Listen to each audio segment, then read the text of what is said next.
Hello AOS fans and welcome back to our tutorial series on how to play Warhammer Underworlds online.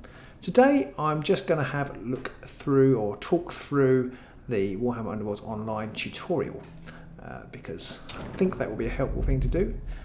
So we hit begin, as usual is the best place for us and best way to start, and we'll have a look at tutorials. And we're going to start with the basics because you need the basics before you start. So this is your arena, and as you can see, this is going to teach you how to play Warhammer Underworlds online. So we hit OK. So the first thing is to look at is the camera controls. We can click and drag move the mouse, and it's pretty straightforward. I have to say I haven't played computer games for a very long time, and I picked it up fairly quickly. You can use the arrow keys, and you can zoom in and out. Depending on how you like to play, you can look at the board in different ways. You can also put on this little overlay, which helps you see the hexes a little bit easier. I'll leave that off, I think, for the moment, and we'll see how we go. So let's click OK. So, separated from her Stormcast brethren, Angara Brightshield finds herself in the mirrored city of Shadespire.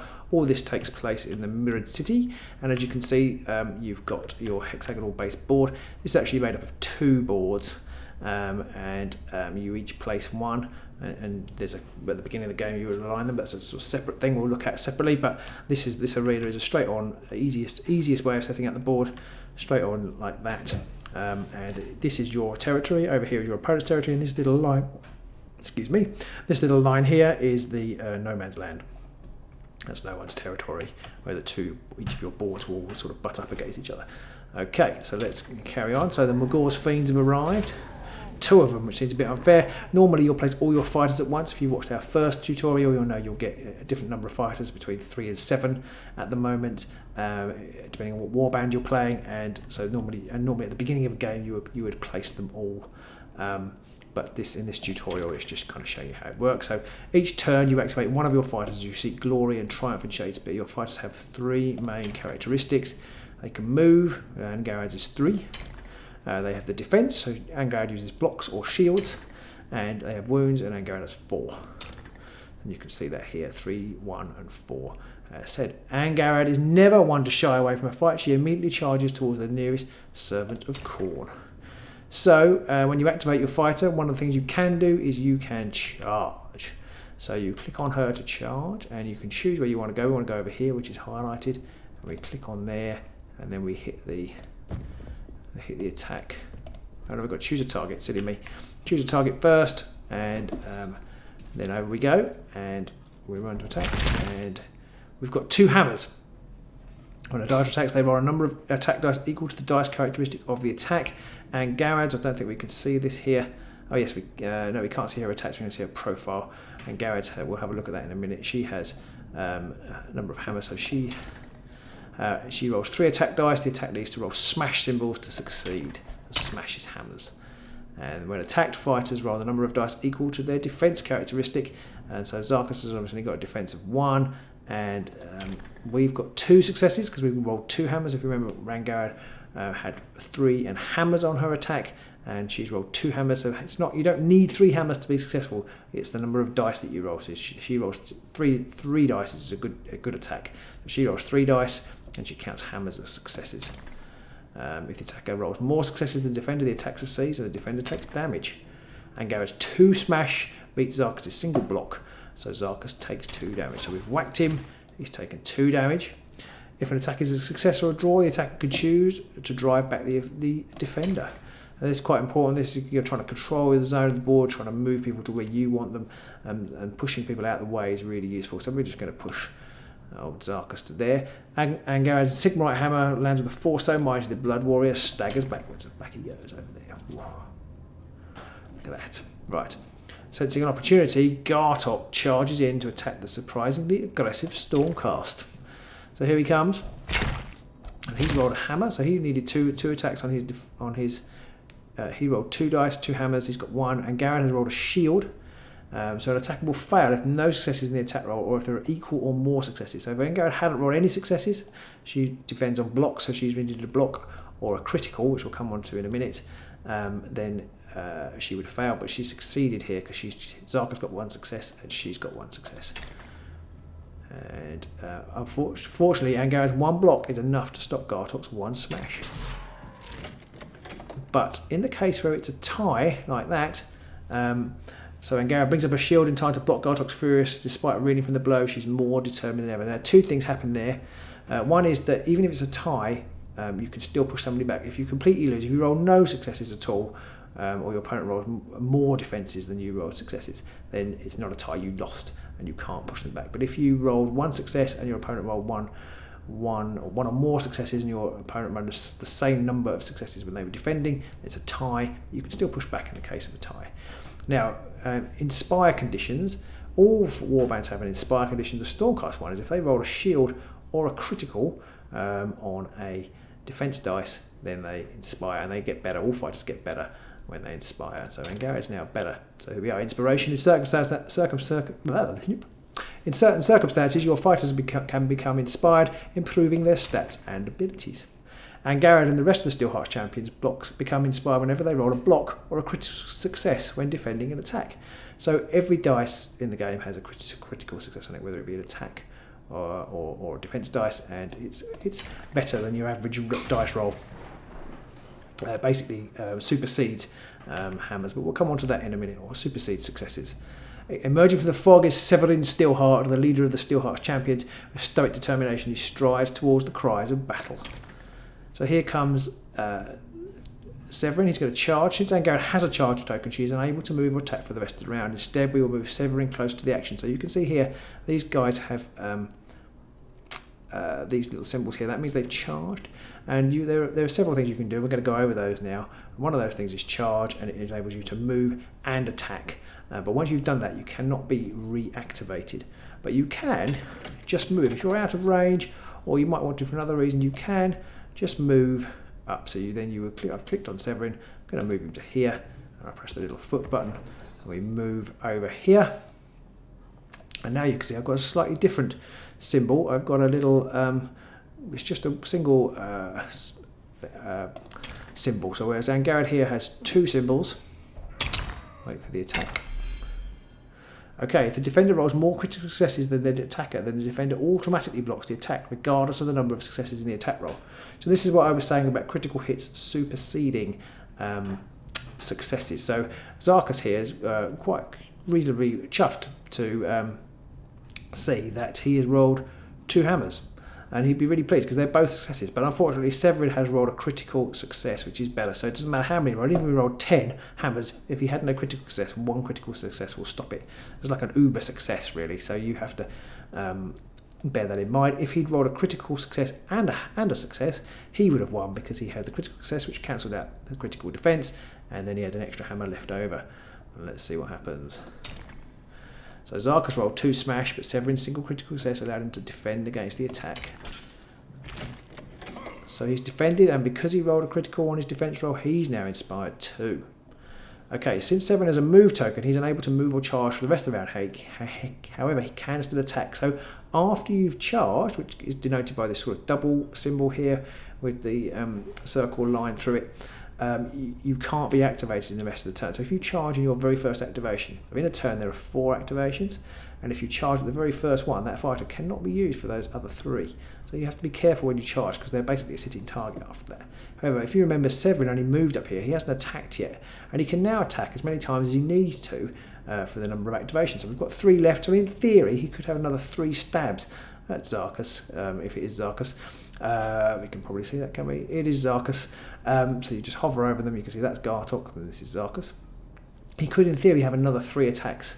Oh no, they've moved. Sorry, there are 2 activations left. So he could, in theory, have another 2 attacks if he didn't kill Zarkus this time. Let's see what happens. So we're going to attack with him. So we're going to click on Zarkus, and we've told to click this one. So this is the attack. It's got a range of 1. It does rolls 2 dice, looking for hammers for successes, and will do 3 damage. We'll stress again, you don't need 2 hammers to be successful. It is simply that you roll 2 dice and hammers are successes. So he's going to roll, and he's rolled a crit and a hammer, and Zarkus has rolled a crit. So in this case, both Severin and Zarkus rolled a critical success. They will cancel each other out. However, Severin also rolled an additional smash, and the attack will succeed. You have to say in this tutorial, Steelheart's Champions are rolling is really, really good. Severin brings down his Sigmarite broadsword on Zarkus, and the Blood Warrior crumbles beneath the might of the Stormcast. Wallop. So there we go. Once a fighter has dealt damage equal to their wounds characteristic, they are taken out of action. The player who took that fighter out of action gains a glory point. So as you can see down here, I've gained a glory point, and if we were playing with decks in this game, I can now use that to upgrade my fighters and make them better. So this is glory. It can be gained by various ways during a match. Whichever side has the most glory points at the end of the match is declared the winner. And now some more fighters have appeared. The dogs appeared, the flesh hound. And now, as I said at the beginning of this thing, beginning of this tutorial, normally all the fighters will be on the board at once, so there will be no nasty surprises of people popping up, certainly in the base game. Activation, your activation, so here comes Oberyn, following the footsteps of his leader. Oberyn the Bold steps onto the battlefield, and I'm guessing we're probably going to move him up. Yes, we are. So we click on him. Where should we move him to? Let's move him up next to Severin, and we move up here. And he's going to go 1, 2, 3. So he moves 3 hexes there. Now you can see he's got a little move token. And here is Magor. And he vows to drown the battlefield in blood. Doesn't realise he's trapped in a tutorial where the odds are stacked against him. And that's the end of the round. So each of us have 4 activations.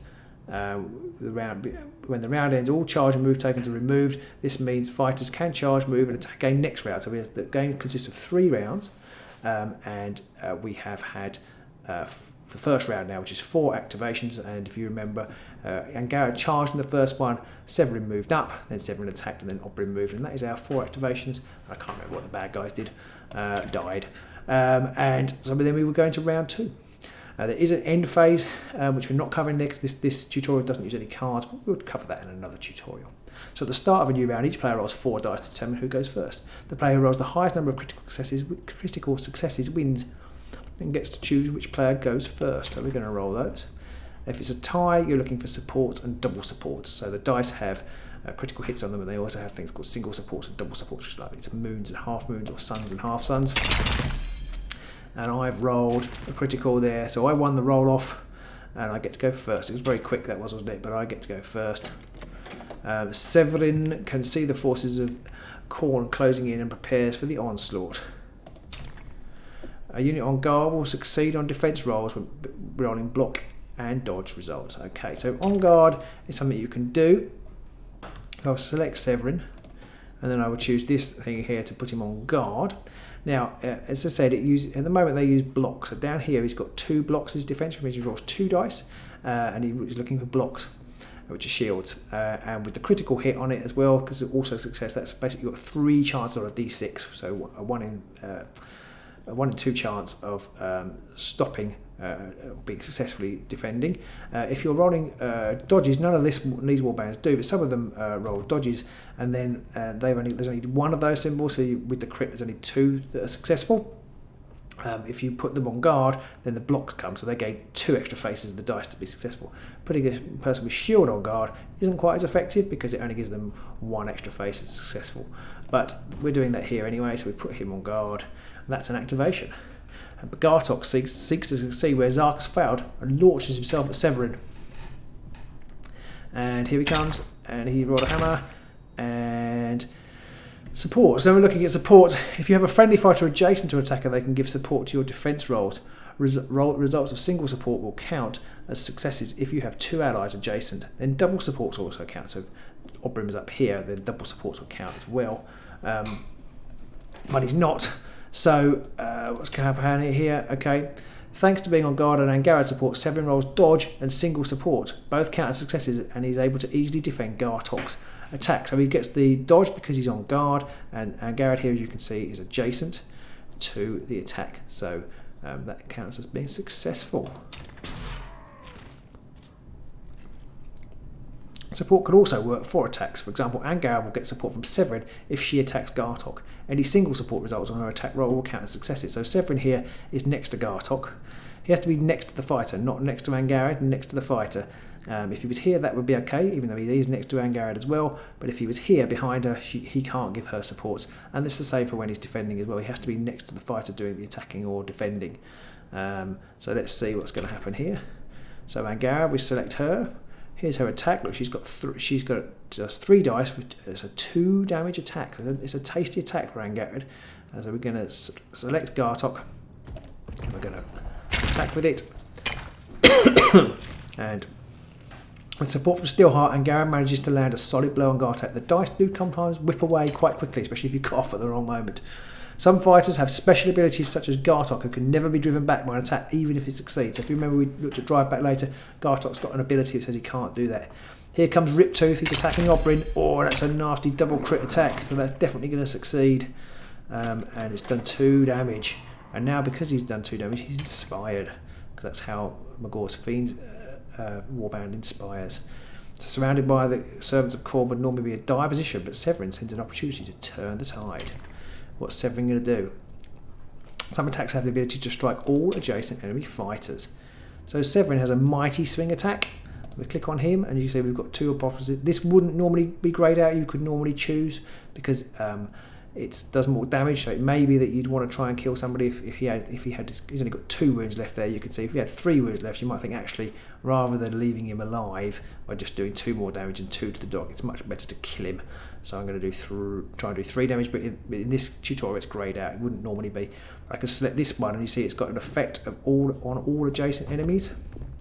So I'll choose a target. So we'll start with the dog, and here it comes. And he does it again. So he's done that one and he's done that one. Now the dog defended it, but Gartok didn't. So with 1 bloodthirsty raw Magor, Magor's going to charge in. So here it comes. Oh, what happened there? I rolled a success. How come I blocked it? Some attacks have cleave, which is a cleave ability which allows them to ignore any block results the defender rolls, which unfortunately is why Severin is taking damage. So the roll came up very quickly there, but Severin did actually roll 2 blocks, but it didn't matter because you actually need a critical hit if your opponent has cleave, which old Magor here does.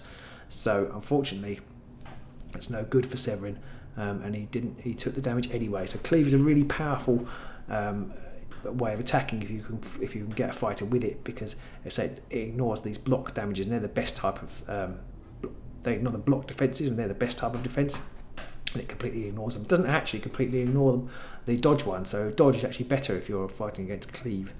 Okay, so that's that. Right, activation 4. What's Oberyn going to do? He's going to have an attack at the dog. There we go, so he's attacking. A crit. And just 1 dodge there, so I've done 3 damage. And now I've got knockback. So here you can see I can choose 2.